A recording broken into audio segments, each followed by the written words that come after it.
Hey, this is John Carlos. I'm a lifelong Star Wars nerd, and I think that the Star Wars Black Series is the most exciting toy release of the year. So let's dive right on in and check out the first figure, Luke Skywalker.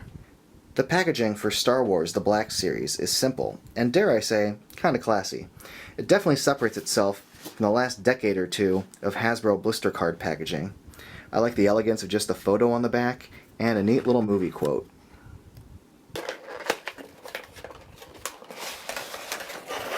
Accessories for this figure include his X-Wing pilot helmet, which I'm really impressed that Hasbro delivered a decent paint job on it. His blaster. No complaints here, it looks really good. And, of course, his lightsaber. For the last few years, Hasbro has added more articulation to their 3 3/4 inch figures, which originally made me nervous because I thought all that articulation would ruin the sculpt on such a small figure, but Hasbro has done a really good job of hiding all that articulation, and that carries over to the Star Wars Black Series considerably. This is a very nice sculpt with a lot of articulation. You got hinged feet with a swivel cut in the calf and the thigh. Got double jointed knees, which has been quite the trend the last few years, and I'm glad that Hasbro applied it to this figure. However, you only have limited range of the legs because of the dingly-danglies from his flight suit. But his chest has a cut in it, which allows left and right, and kind of forward and back pivoting, and standard arm articulation in the shoulders, single jointed elbow, and then you've got a swivel and a pivoting wrist. He's also got a ball joint at the top of his neck, and at the bottom of the neck you got a little hinge that allows his head to come forward or back. His feet also have a little side swivel which allows them to pivot from side to side, so if you're able to really spread his legs far apart, you could stabilize him with his feet at the proper angle. The paint on this figure is decent. I lost a little bit of white on the back there, but the buckle looks clean. The stuff on his shoulders looks pretty clean.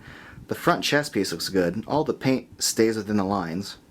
They did a pretty good job on the head in general. I think the paint on the hair is pretty good, all things considered, and even though it may not be the most amazing likeness, you look at it and certainly can't deny that looks like Luke. Now, his helmet is made of a soft plastic. So you pull that little chin strap past his chin, and he's ready to go blow up the Death Star.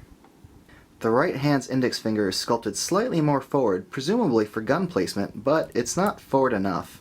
So you have to hold the gun like this, and that's a slight disappointment. The lightsaber fits easily in his hand. You can also take the lightsaber blade out of the hilt and hang the hilt on this little clip on his belt. And if you want, you can make a penis joke. I like that the arm articulation allows the figure to grip the lightsaber with both hands.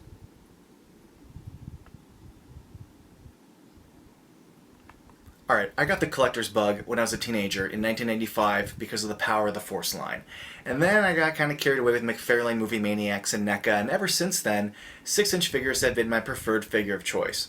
Now, I kept collecting Star Wars figures through episode 1 and 2 and 3. I know, I'm embarrassed to admit, but I was a big nerdy fanboy, and I kept collecting those because I like Star Wars, despite the fact that they were 3 3/4 inch scale. But I always hoped, like, wouldn't it be cool if, oh, maybe one day, wouldn't it be awesome if they made 6-inch figures? I knew they never would, and then they actually did.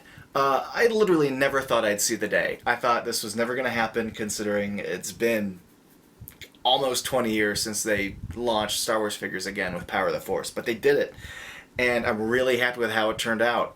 I'm really looking forward to this line to just keep continuing going and taking all my Star Wars loving money for years and years to come. Thanks for watching.